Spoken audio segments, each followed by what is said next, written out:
Have you ever had that persistent, silent feeling that you are wasting your life?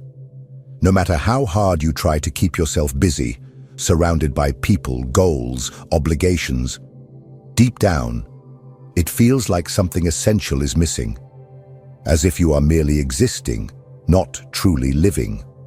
Perhaps you have tried to explain this as anxiety.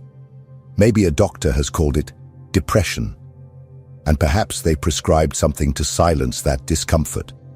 A pill in the morning, another at night, and time goes by, numbing what you should be urgently listening to. But what if I told you that this suffering is not a mistake? What if I told you that it is not something to be suppressed, but rather a calling? Carl Jung, one of the greatest names in depth psychology, believed that what we call mental disorder is often not a pathology. It is an attempt by the psyche to heal itself. A warning that your life, as it is, does not serve your soul. You may be living a routine that was imposed on you, a job that consumes you, relationships that drain your energy, dreams that aren't even yours. Meanwhile, your essence screams for freedom. But no one taught you to listen to that scream. On the contrary, they taught you to silence it, to function, to adapt, to not disturb. And so, you become ill in silence, while the world applauds your productivity. This is where Jung comes in. For him, healing does not come from denial, but from diving in. It is not about masking the symptoms, but understanding what they are trying to say. Because, in Jung's own words, neurosis is always a substitute for legitimate suffering. In other words, you are sick because you are running away from the pain you need to feel to transform your life. As long as you keep running, you will keep suffering. This video is not for those who want distraction. It is for those who are tired of pretending, for those who feel they are sinking, but still hold a spark of hope that there is a way. And there is. But it starts with a brutal decision. To stop running and start listening. Listening to yourself. Listening to the unconscious. Listening to the pain you tried to silence with medication, with addictions, with routines. If you have made it this far, you may have already realized that emptiness you feel is not weakness. It is the absence of yourself in your own life, and it is time to change that. You have been feeling sad for days, weeks, maybe months. You go to the doctor. He listens to you for 15 minutes, if he listens at all. You talk about insomnia, anxiety, the tightness in your chest that appears for no reason, about the constant feeling of being out of place, disconnected from your own existence. He nods, types a few words on the computer, and then comes the verdict. It's anxiety. Let's start with this medication. Done. In a few days or weeks, your pain has been reduced to a chemical imbalance, and what was an existential cry becomes a number on a prescription label. What no one tells you is that this type of treatment is not interested in your soul. It is interested in your functionality. The logic is simple. You need to keep working, consuming, producing, keeping the gears of the system turning. The medication allows you to endure the unbearable, and that's why it is offered as a definitive solution. But this solution, as Jung said, is a trap. Jung believed that most modern neuroses do not arise from an internal failure of the brain, but from the disconnection between the life we lead and the life we should be living. When you ignore your vocation, your most authentic impulses, your inner truths, the soul begins to sicken. And since it has no literal voice, it speaks through the body and mind. Anxiety, panic attacks, hopelessness. But instead of listening to it, we are trained to silence it, to neutralize any discomfort with chemicals, to return to normal as quickly as possible. But what is this normal? A job you hate but can't quit.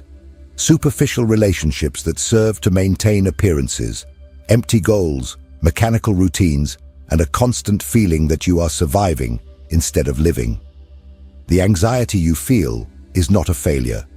It is your soul telling you, this life is not yours. You are betraying me. And if you ignore this for too long, the body starts to scream louder. But the system is always ready with a new dose, a new label, a new sedative. And the more you adapt to this model, the further you distance yourself from yourself, until you feel nothing anymore, neither pain nor pleasure. Just this chronic numbness they call adult life. Carl Jung warned that by medicating the symptom without understanding its root, we create an illusion of healing. The person improves on the outside, but inside remains lost. And in the long run, this division between what is felt and what is lived generates an even greater collapse. Because there is no way to escape the soul forever, it will demand its price, whether in the form of burnout, emotional collapses, or through an emptiness that nothing, absolutely nothing, can fill. This mass medicalization is a reflection of something deeper, a culture that does not know how to deal with suffering, that fears pain because it has lost the sense of its transformative value. For Jung, suffering was necessary. It was the beginning of the journey. It was the call to individuation. But in modern society, any discomfort is labeled as pathological. And by fleeing from suffering, we also flee from the chance to become who we should be. The question that remains is, how many people are being silenced by treatments that merely camouflage the problem? How many lives are being wasted in the name of artificial stability? How many journeys have been interrupted before they even began? To start answering this, we need to look at what lies behind modern emotional collapse. And this leads us to the next point, the environment we live in, the cultural structures that shape our identity, and the lifestyle that is often the true illness. Because perhaps the problem was never you, but the world that taught you to hate yourself. Let's talk about that in the next part. I'd like to quickly thank everyone for the 100,000 subscribers. Thank you very much. And if you're not subscribed yet, subscribe and follow our videos. Let's keep going. Have you ever wondered why so many people are suffering emotionally, even surrounded by material comfort, technology, and supposed freedoms? We have never had such access to information, entertainment, and stimuli. And at the same time, we have never been so disconnected from ourselves. The root of modern psychological suffering is not only within the mind, it is in the environment that shapes us from birth. Carl Jung understood this with brutal clarity. For him, the problem was not just individual. It was cultural. It was structural. We live in a society that glorifies appearance but neglects essence, that rewards efficiency but ignores the soul. From an early age, we are shaped to follow a script: study, choose a safe career, be productive, consume, smile for photos, and hide any signs of vulnerability. We grow up being taught to please, to compete, to win. But no one teaches us to listen to our intuition, to understand our feelings, to ask ourselves, what makes my life worth living? This absence of meaning is not a coincidence. It is programmed. We have been conditioned to believe that our identity comes from outside, from the title we carry, the salary we receive, the approval we earn. But Jung knew that this is a fatal trap. Because when the value you see in yourself depends on external standards, you are permanently exposed to frustration. And worse, you distance yourself from your inner nature, from your unconscious, from your soul. And that is where the emptiness begins to grow. Slowly, silently, it takes over your routine. You meet all the expectations, check off all the items on the list, but still feel out of place. You feel like you are living someone else's life, that something is wrong, but you can't explain what. What you are feeling is not weakness, it is disconnection. Disconnection from what is true, spontaneous, instinctive. And this disconnection, according to Jung, is what fuels the deepest psychological disturbances. But society does not want you to realize this. Because disconnected people are easier to control, they consume more, question less, follow orders without resistance. They are useful, they are docile, they are predictable. And when they finally collapse, when anxiety, depression, or burnout hit them hard, the system responds with palliatives, never with the truth. Jung said that to heal, the individual needs to confront the world that hurt them. They need to understand how they were conditioned, what was repressed, what was sacrificed in the name of acceptance. And this is a painful task, because it involves admitting that you lived a life that was not yours, that you shaped yourself to fit into a mold that suffocated you, that you were domesticated by a culture that fears the human soul. But it is also the only way out, because only by recognizing the origin of your emptiness can you begin the journey to fill it with truth.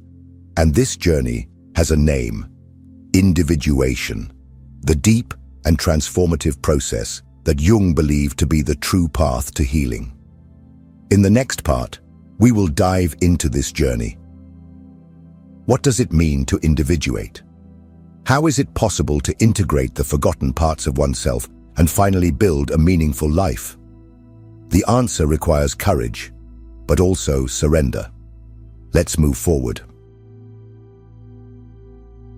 There comes a moment in life when pain can no longer be ignored, when the social mask begins to weigh too heavily, when you realize you are living as if you are only half, or worse, a caricature of who you truly are. It is at this breaking point that, according to Carl Jung, the most important journey a human being can undertake begins, the journey of individuation. But what does it really mean to individuate? Jung was not talking about cheap self-help or small habit changes. He referred to a deep, almost mythical process in which the individual ceases to be a reflection of the external world, of family, culture, others' expectations, and begins to become what they are, in essence. Individuation is the path to psychic wholeness. It is when you stop being what others expect of you and start becoming what your soul is asking for. And this process is not linear, nor comfortable, quite the opposite. It requires you to confront everything that has been repressed, ignored, or denied within yourself. What Jung called the personal unconscious reveals itself at this point: unresolved traumas, suffocated desires, inherited beliefs that have never been questioned. Individuation begins when you decide to stop fleeing from these parts and start integrating them. But that is just the beginning. Because the most challenging step of individuation, and perhaps the most painful, is the encounter with the shadow. That dark, instinctive, animalistic, and chaotic side that you have learned to hide. The anger you never expressed. The envy you pretend not to feel. The impulses that shame you. Jung said, "Those who look outside, dream. Those who look inside, awaken." And looking inside means facing your shadow without masks, without excuses, without moralism. Why is this so important?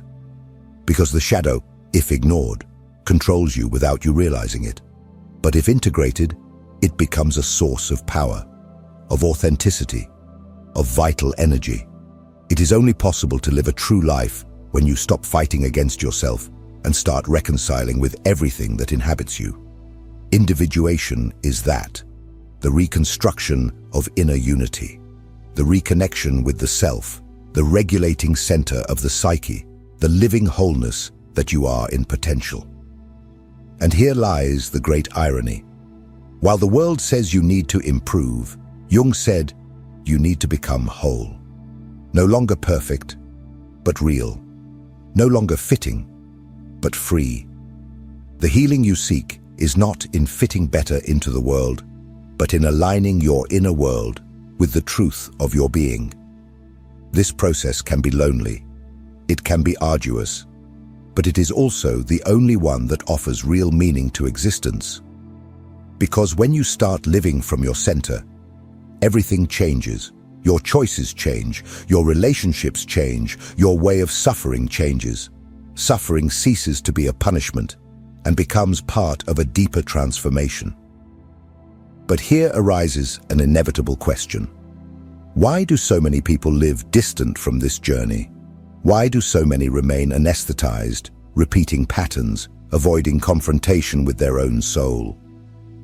The answer lies in the root of modern suffering, the absence of meaning. A silent epidemic that corrodes from within even those who seem fine.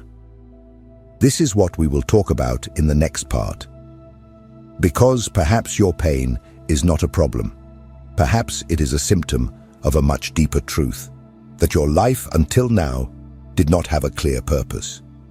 But this can, and must, change. Stop and look around you. How many people do you know who seem to be merely existing, not living?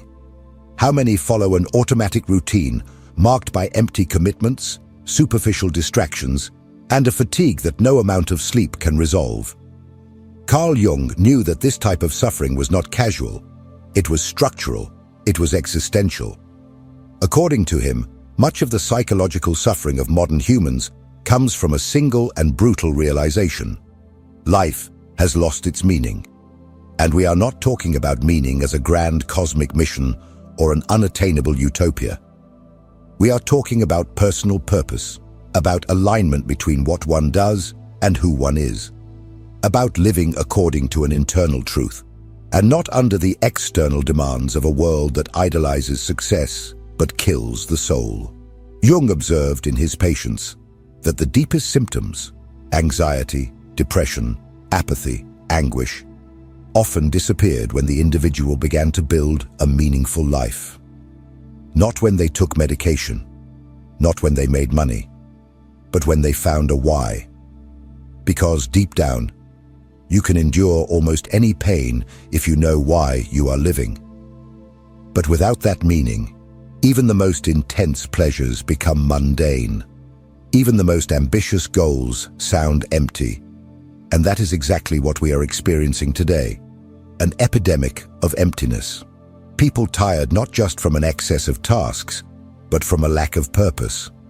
Lives full of commitments, but poor in direction. Jung understood that humans need to feel part of something greater than themselves. They need to feel that their existence has weight, consequence, and meaning.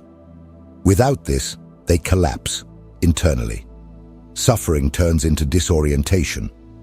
The soul cries out for a path, but all the world offers are distractions.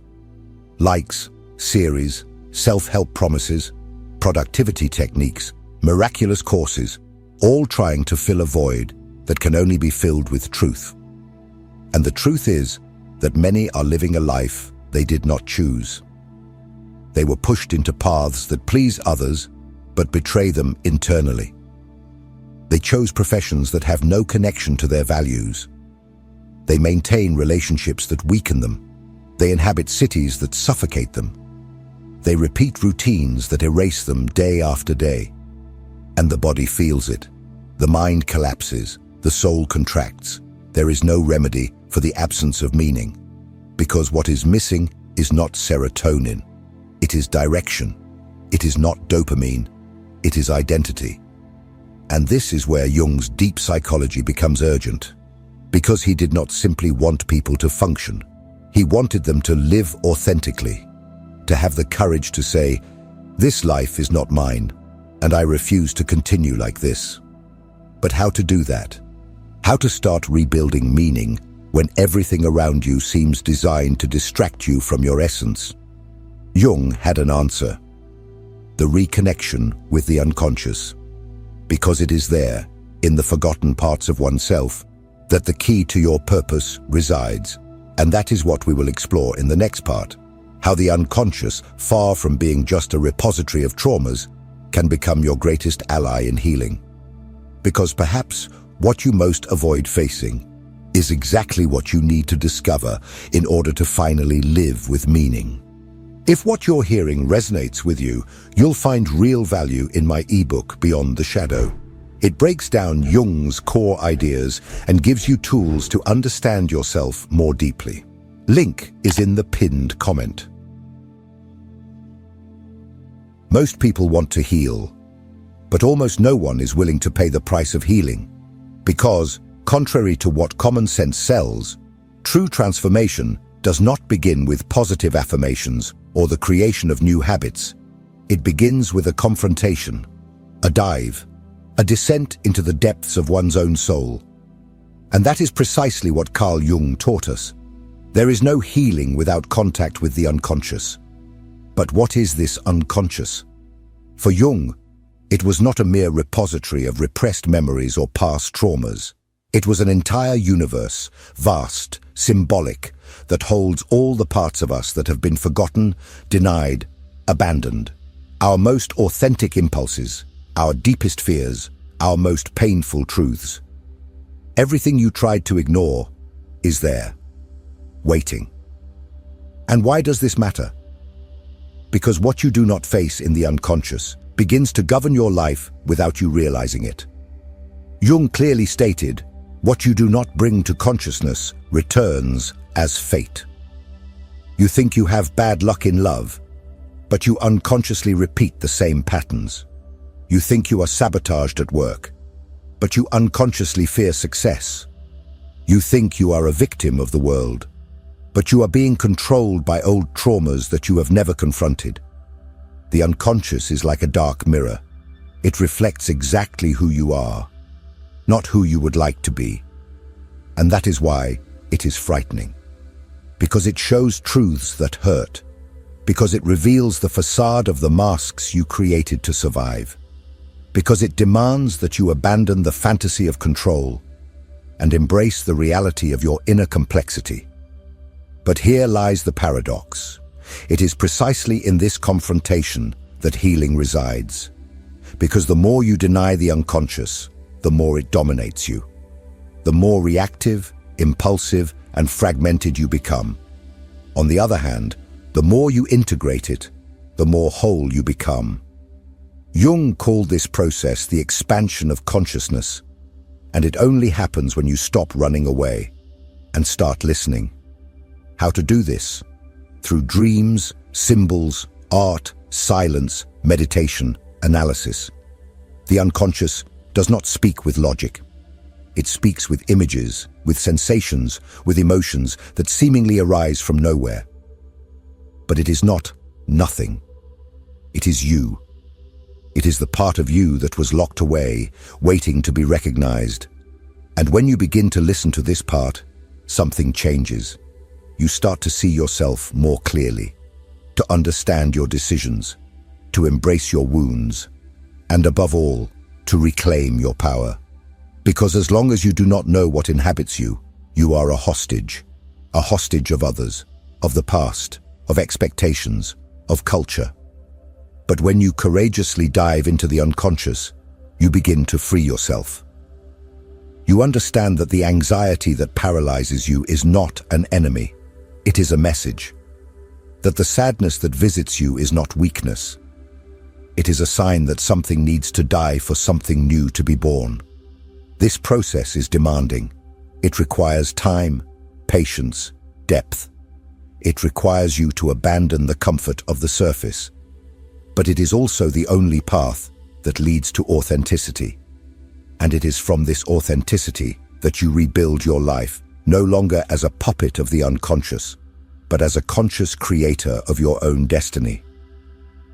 Now that you understand the central role of the unconscious in your pain and transformation, one last question needs to be asked. What is preventing you from starting this journey? Why do so many people, even aware of all this, remain paralyzed, living on autopilot, repeating the same meaningless life? The answer lies in fear. In the fear of change, in the fear of loss, in the fear of abandoning everything that is familiar, even if it is destructive. In the next and final part, we will talk about this fear, and about the hardest and most liberating choice you will need to make to stop wasting your life. Because in the end, you either live anesthetized or you awaken. There is no middle ground. There comes a moment when you need to make a choice. Not just any choice, but the choice. The one that separates who you are from who you were conditioned to be. The one that defines whether you will continue living a borrowed, anesthetized, empty life, or if you will finally commit to the most serious promise anyone can make, the commitment to your own soul. If you have made it this far, it is not by chance. Something inside you is awakening. It may still be a whisper, or it may already be screaming. But it is there, and this call will not disappear, because it comes from the deepest, most honest, most alive part of who you are. The part that refuses to accept that life is just work, obligations, distractions, and survival. The part that knows, even without being able to explain, that there is something more, something that is waiting for you. But it will only reveal itself if you have the courage to walk towards yourself. Carl Jung said that the greatest privilege of life is to become who you really are. But he also knew that this is the most avoided path, because it requires you to abandon everything that is comfortable, predictable, and superficial. It demands that you face deep fears, confront your shadows, question everything you were taught as truth. But that is precisely why this path is sacred. Because it transforms, because it truly heals. Most people will continue on autopilot. They will prefer numbness to clarity. They will keep accumulating possessions, distractions, likes, while inside they rot in silence. But you don't have to be another statistic. You can choose. Choose to stop wasting your existence. Choose to come out of anesthesia. Choose to build a life that makes sense. A life that is yours. I'm not saying it will be easy. It won't. It will hurt. It will confuse. It will require breakups. But it will also liberate. And there is nothing more powerful than an awakened soul. Because when you start living according to who you really are, you become unshakable. You stop asking for permission. You stop comparing yourself. You stop losing yourself trying to please those who will never understand you. So now I ask you, what do you need to let go of to start truly living? What is the lie you are still telling yourself? Comment below. It doesn't matter if it's a sentence, a confession, or a question.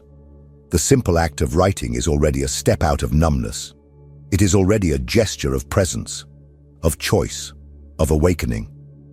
And if this video moved you, if some part touched a wound or ignited a spark, then you need to watch the next video. Not because it is a continuation, but because it is important.